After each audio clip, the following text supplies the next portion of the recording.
سيداتي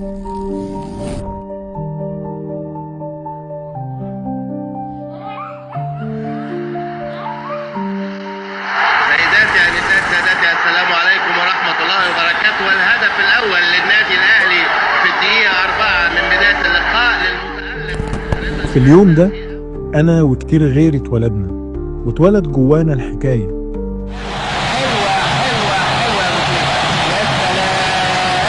وبيجوز الشارة السوداء، بيجوز وقت التقليد الكبير محمد عبد الوهاب. عن التحرك اللي بدون كوره اتحرك له امامنا هو باللقطه الماضيه. ديانج يا ولد، علي معلول، هي علي معلول هو الحل. علي يا علي، علي يا علي، دلع يا علي، يا ولد يا ولد يا ولد على اجاييه. اجاييه وعلي معلول يصنع الفارق دائما. علي معلول. كل لحظة في الحكاية دي كانت بطولة أو بداية بطولة، وكل ذكرى كانت وعد جديد إن الأهلي عمره ما هيبطل يحلم ولا يفرح. يا مامكن شاط الكورة وجول، القاضي يا مامكن